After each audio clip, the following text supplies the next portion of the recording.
Shalom e bem-vindos de volta ao Israel com Aline. A Bíblia é o livro mais vendido e mais lido do mundo, mas ainda assim muita gente duvida da sua veracidade. Hoje vamos falar de 9 achados arqueológicos que chocaram céticos e arqueólogos e comprovam a veracidade histórica da Bíblia. Então, se vocês estão preparados, vamos começar. Então, nós vamos falar de 9 achados que mudaram a história da arqueologia bíblica. E em primeiro lugar está a Estela de Tel Dan, também conhecida como Estela de Davi. Estelas são pedras erguidas com inscrições ou símbolos. Até o início dos anos 90, a maior parte dos historiadores e arqueólogos, eles não acreditavam que o rei Davi realmente existiu. Eles acreditavam que o rei Davi era um mito inventado pelo povo de Israel. Mas isso vai mudar graças à inscrição de Tel Dan. Em 1993, o arqueólogo Avraham Biram, com a sua equipe, encontraram esta pedra em Tel Dan, que está no extremo norte de Israel. Nela está escrito sobre um rei inimigo que ataca Israel e consegue matar 2 reis. Jeorão, o filho de Acabe, e Acasias, filho de Jeroão, da casa de Davi. Pessoal, essa é a única inscrição fora da Bíblia que cita o rei Davi, e mais que isso, a casa de Davi, quer dizer a descendência dele. E esses 2 reis estão citados na Bíblia. Jeroão é filho de Acabe com a terrível Jezabel, e Acasias é da descendência do rei Davi, como vocês podem ver aqui nessa árvore genealógica. E vejam que incrível! Essa batalha está contada também na Bíblia, no 2º livro de Reis, capítulo 8, nos conta como Hazael, o rei de Damasco, ataca Israel. Então aqui nós temos uma prova arqueológica concreta da existência do rei Davi e da sua descendência, e também dessa batalha bíblica. Tudo isso nessa pequena pedra. E o segundo achado é o túnel de Ezequias. Ezequias reinou aqui há 2.700 anos atrás. E na época dele, a Assíria ataca a Israel e a Judá. E por isso agora ele vai enfrentar um dos maiores exércitos do mundo antigo, e por isso, quando ele sabe que os assírios estão vindo, ele começa uma série de preparações para essa grande batalha. Depois destas coisas e desta verdade, veio Senaqueribe, rei da Síria, e entrou em Judá e acampou-se contra as cidades fortificadas e intentou apoderar-se delas. Vendo, pois, Ezequias que Senaqueribe vinha e que estava resolvido contra Jerusalém, teve conselho com seus príncipes e os seus homens valentes, para que se tapasse as fontes das cidades que havia fora da cidade, e o ajudaram. Também o mesmo Ezequias tapou o manancial superior das águas de Giom e as fez correr por baixo para o ocidente da cidade de Davi, porque Ezequias prosperou em todas as suas obras. E exatamente esse túnel que está citado na Bíblia foi encontrado em 1838. Mas como a gente sabe que é exatamente o mesmo túnel? Primeiro, ele se encaixa perfeitamente na descrição bíblica, mas principalmente porque se encontrou dentro dele essa inscrição, que nos conta como esse túnel foi construído Ele tem mais de meio quilômetro, é um escuro total e na água gelada. Mas se vocês quiserem que a gente vá lá e filme esse túnel de 2.700 anos que está citado na Bíblia, deixem aqui nos comentários. Mas vamos agora para o terceiro achado arqueológico, que é a Muralha de Ezequias, que foi construída pelo rei Ezequias também para proteger a cidade de Jerusalém.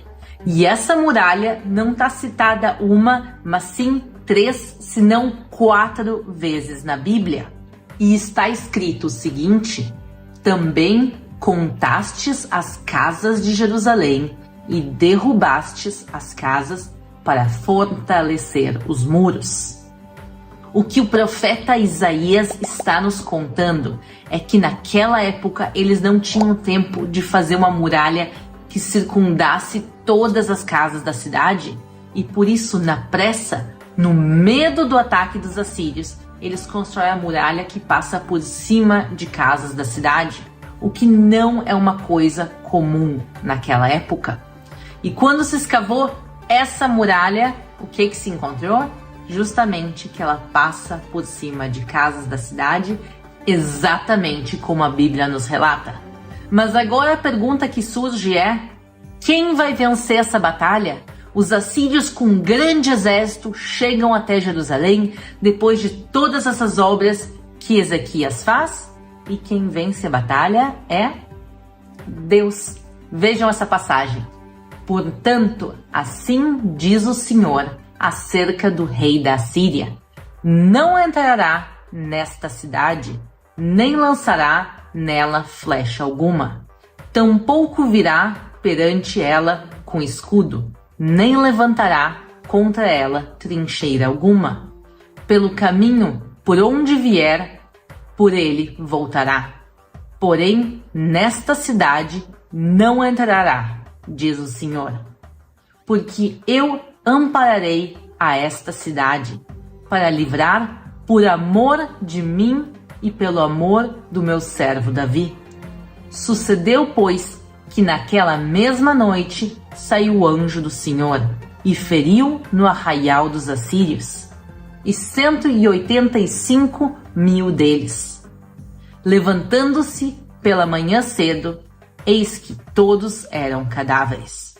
Então Senaqueribe, rei da Síria, partiu e se foi, e voltou e ficou em Nínive. Essa passagem nos fala do amor de Deus por sua cidade, Jerusalém. E no final das contas, todas as grandes muralhas, construções, túneis que Ezequias fez, no final não foram necessários, porque Deus protegeu a sua cidade.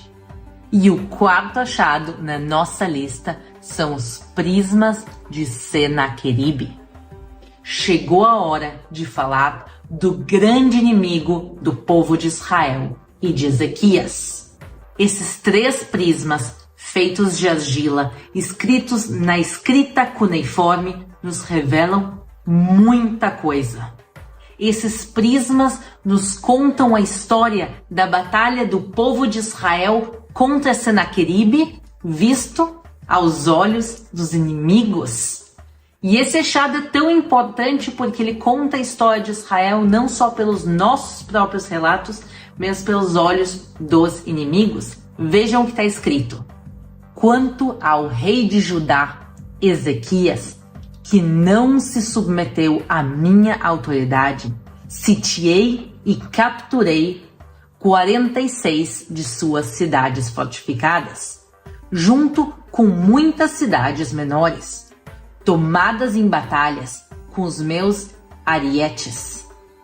Tomei como saque 150 pessoas, pequenos e grandes, machos e fêmeas, junto com um grande número de animais, incluindo cavalos, mulas, jumentos, camelos, bois e ovelhas. Quanto a Ezequias, eu fechei como um pássaro enjaulado em sua cidade real de Jerusalém. Construí uma série de fortalezas ao redor dele, e não permitir que ninguém saísse dos portões da cidade. Vejam que ele não quer dar crédito nenhum a Deus. A gente sabe que ele chega até Jerusalém, se prepara para a batalha, mas dá meia volta e vai embora, porque Deus mata os soldados dele. Mas em vez de ele contar que os soldados foram atacados por Deus, foram atacados por uma praga, ele vai dizer, não, eu cheguei, cerquei a cidade, eu fechei eles dentro. Mas a gente sabe que esse não era o plano dele era atacar e conquistar a cidade de Jerusalém como todas as outras. Mas isso mostra que ele realmente não consegue conquistar Jerusalém e precisa ir embora, e mais uma vez nos mostra a veracidade dessa passagem bíblica. Em quinto lugar está a Estela de Israel, também conhecida como Estela de Merneptah. Essa pedra foi encontrada dentro do templo funerário do faraó chamado Merneptah, e na linha 27 está escrito sobre Israel. Esse faraó ataca Canaã e ele fala sobre o povo de Israel. Essa pedra tem mais de 3.200 anos. É o texto mais antigo já encontrado que cita o povo de Israel. E em sexto lugar na nossa lista está a tumba do rei Uzias. Se encontrou a placa que ficava na entrada da tumba e está escrito o seguinte nela: para este local foram trazidos os ossos de Uzias, o rei de Judá, não abrir. Primeiro, mais uma vez aparece o nome de um rei bíblico, um descendente da casa de Davi, mas por que no final está escrito não abrir? A Bíblia nos conta que Uzias, ele morreu leproso, e talvez anos depois, quando eles fizeram essa placa, eles tinham medo que as pessoas entrassem e tocassem nos ossos de um rei, principalmente de um rei leproso. O sétimo lugar na nossa lista é realmente chocante. Ele fala sobre as 12 tribos de Israel, sobre o nome de Deus, guerras bíblicas e muito mais. Nós estamos falando da Pedra Moabita, também conhecida como Estela de Messa. Messa era o rei de Moabe, mas na época dele, Moabe estava sob controle do povo de Israel e eles tinham que pagar impostos a Israel, porque 40 anos antes, Omri tinha conquistado toda aquela região. E nessa pedra, Messa, ele conta como ele luta pela independência de Moabe. Ele vai lutar contra a tribo de Gade, que é uma das 12 tribos de Israel. E vejam no mapa onde eles ficavam. Eles ficavam justamente ao lado do território de Moabe. E nessa pedra está escrito que ele pega o Deus de Israel, o tetragrama, o nome de Deus está presente, e ele pega o Deus de Israel e vai humilhar em frente a Quemos, que era o principal Deus de Moabe. Ele vai humilhar o Deus de Israel e voltar a instituir o culto pagão politeísta naquele território, que fica do outro lado de Israel. E essa pedra era do ano 830 a.C. Ela tem literalmente 2.850 anos. E nela aparece o nome de Deus, a tribo de Gade, e ela nos conta sobre essa batalha que também está relatada na Bíblia. E esse tipo de achados contados pelos inimigos são ainda mais importantes para os céticos, para aqueles que não acreditam na Bíblia, mostrar para eles que isso não é uma visão histórica só do povo de Israel, mas também que todos os povos da região conheciam aqueles acontecimentos. E o penúltimo artefato da nossa lista está ligado a Jesus, e ela é a Pedra de Pôncio Pilatos. Ela foi encontrada em Cesareia Marítima, ao lado do palácio que Pôncio Pilatos viveu. e nela está escrito o seguinte: Tibério Pontio Pilatus, prefectus Judea, fecit dedicavit. Está escrito em latim que o Tibério foi construído por Pôncio Pilatos, o governador da Judéia. Muita gente duvidava da existência histórica de Pôncio Pilatos ou que ele realmente foi governador aqui da Judéia nos tempos de Jesus, e essa pedra tirou qualquer dúvida. O que é o Tibério? A gente não sabe, mas isso não importa. O que nos importa é a comprovação histórica dele como governador, porque nós sabemos que não muito tempo depois que ele escreve essa inscrição, ele vai vir a Jerusalém julgar e condenar Jesus à morte por crucificação. E o último artefato que nós vamos falar é o cilindro de Ciro. Esse cilindro mudou a história do povo de Israel e também de outros povos aqui da região. Como foi isso? Anos antes, o Império Babilônico, eles conquistam Israel, destroem o Templo de Jerusalém e mandam os judeus para o exílio da Babilônia. Eles exilam também outros povos e oprimem todos esses povos. E os judeus, eles sentam na Babilônia e oram para Deus para um dia poder voltar à sua terra. Sobre os rios da Babilônia sentamos e choramos. E finalmente Deus vai atender as orações. O Império Babilônico vai ser destruído por Ciro, o rei da Pérsia. E agora ele vai pegar o povo de Israel e os outros povos que estavam exilados e permitir que eles voltem à sua terra. A volta a Sião está declarada nesse cilindro. Esse cilindro, pessoal, é o texto que Ciro fala e anuncia aos povos que eles podem voltar à sua terra. Eu imagino os judeus na antiga Babilônia ouvindo aquelas palavras. Eles vão poder voltar à sua terra e eles voltam e reconstroem o segundo templo de Jerusalém. E aí começa um grande período bíblico que vai terminar com a destruição do templo depois no ano 70.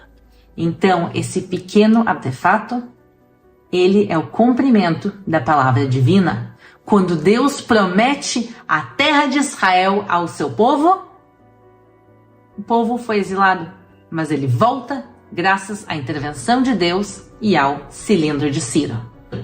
A arqueologia nos revela muito sobre a Bíblia e também sobre a nossa própria história.